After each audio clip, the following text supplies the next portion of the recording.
Dad. Hi, Dad. Hi, I got a toy. Uh-huh. Dad's got a project in mind. Jackson's got a friend in mind. Oh, he dropped it. Are you afraid of your friend? No. You're not very friendly to your friend if you're scared of him. Is it an ant? Yeah. Jackson's playing with ants down here, but Dad's got bigger fish to fry. Yeah. Dad is planning on getting rid of all the rust on this trailer. So this trailer is from 1965, I think. and Dad is pretty sure he can have this done by the end of the day. So, okay, good luck with that. Bye. So here's the boat trailer. It's got some pretty substantial rust happening. We're gonna try to clean up the rust and get it painted so that it won't continue to rust and just fade away to nothing. So hopefully we can get most of this bad rust stripped off, get it repainted, and get her back to looking like she used to in her heyday. Okay, show us how it's gonna work. So I got this grinder. I've never used one of this before, but our neighbor already told me how to use it. So check it out. So look at this spot right here. And now check this out.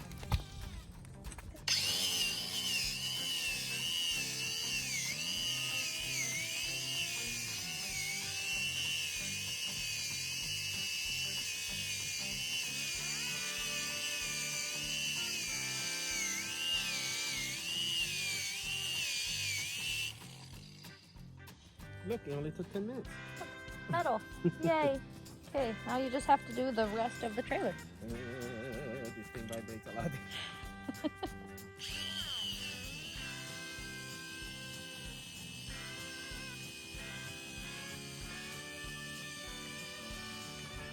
Okay, 1 hour later, Dad's made this much progress. Good job, Dad. Wow. Not just that, look at Yeah. this. All this. Okay, so this looks better. So this is that what still But this is what looks happened kind though. of chunky. So I started using our angle grinder, and I have 2 batteries, and they both wore out in like 10 minutes. It was super fast. So I started using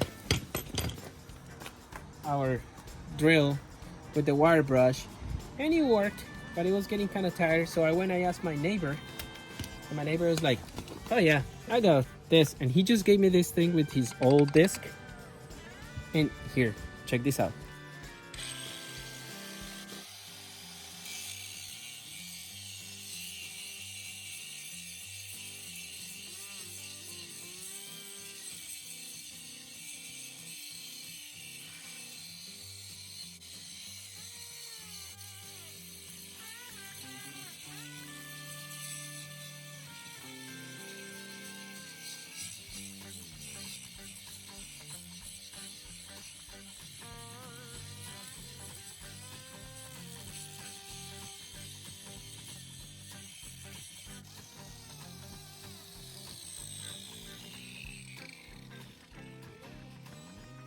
Looks like a lot more work.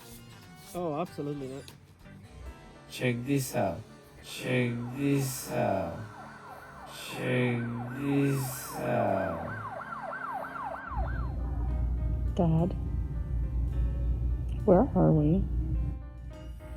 Urgent care.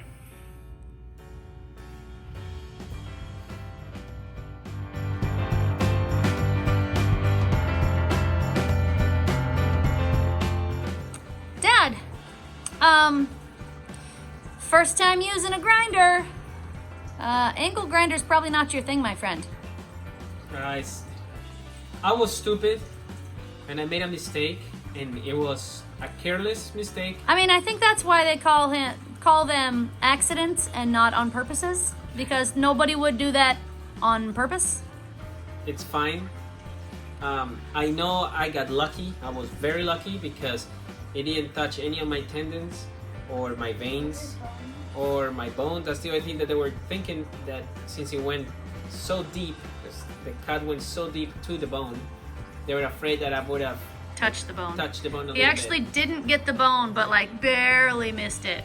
It was definitely deep enough that they said, oh yeah, that's clear to the bone. They could see the bone inside the wound. So it was definitely all the way through. My mom told me once that there's always a lesson to learn out of every experience, and this was definitely a huge lesson. A huge learning curve. Huge. This was just a huge lesson of obviously be more respectful and just be more attentive, be more careful.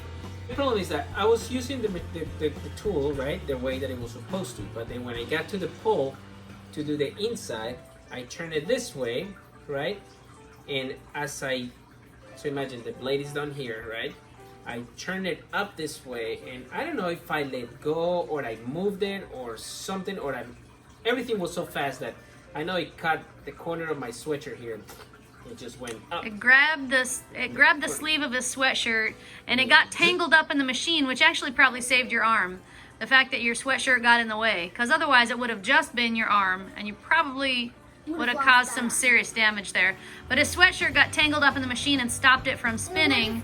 So. And then when it was there, the machine stopped, and it was like, they were like forcing to go. And I was trying to pull it away from my sweatshirt, and the more I pulled it, the more it pulled in, and I couldn't turn it off because I had to hold it with all my strength. So with my feet, I was trying to unplug it, and finally I got it unplugged. Like immediately. I saw you, and you only went once. Was it once? Yeah, Jaxie apparently was, I didn't know, he was sitting on the stairs just looking at me working. Thankfully, Jackson didn't see anything because Dad had his back turned to him, but he had a pretty good cut in his arm there. We're not going to show you all of the gore because obviously we don't want anybody that's sensitive to such things to see the gore, but I mean that it was a real nice gash in there, about, show them on your other arm, about 2 inches to 3 inches long, and it was really deep. It goes all the way to the bone. It looks like when you take a piece of chicken and you slice it and the chicken kind of gapes open. That's what his arm looked like. So I got 1, 2, 3, 4 stitches, I believe. 4 really deep stitches though. He was digging down in there to get that sewed up though. And now I'm on antibiotics for the next 5 days, I believe. And now I gotta keep this awesome blue wristband for 2 more days. Then I need to change the bandages, and then keep it on for. So basically, Dad's got a cut in his arm because he got really, really lucky and it wasn't anything serious. He didn't need surgery, which I was a little concerned about. He didn't touch the bone, so he's not going to have any bone infection. They did do an x-ray to make sure he didn't get the bone even a little bit.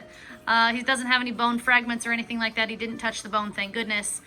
He missed all of the important stuff in his hands, so he can still move and feel everything in his hands and his fingers. Yeah, that's the first thing that when it happened, when I was able to turn it off and I grabbed that, I don't even know what I felt, but my first thing was my fingers. I was like, okay, I can move them and I can feel them. I was like, okay, that's good. That was the first thing I checked. So I walked in the house and I was like, honey, come here for a minute. And we went to the bathroom, and I was like, I don't want to show you. And she's like, show me. And she was like, yeah, we're going to go to the hospital right now. You need stitches. Yeah, we're getting stitches for that. That's obvious stitches. Yeah, so Dad's grounded from the grinder. Dad will not be using the grinder. God, and Dad can use that boat for a year. And Dad can use the drill to get that rust off of there. He is not using the grinder, and he's no longer allowed to wear long sleeves when he does any kind of power tool work whatsoever. Because he should have known better. Nanu's taking a wood shop class in the first. Literally, it was like, before you do literally anything here, do not wear any loose clothing, long sleeves, you know better than that. It's just jewelry, anything like that. Guys, but we need to put our smarty pantses to bed. Dad, I'm glad you didn't cut your whole arm off, but every time it hurts, I want you to remember that you need to be more careful with your tools. Ah! Hey, by the way, learned. angle grinders bite. Lesson learned. They're ankle grinders. But guys, we gotta put my smarty pantses to bed. So. Thumbs up. Share it with your friends. Good night, YouTube. See you tomorrow. Please subscribe now. Poof. Be careful with power tools, friends.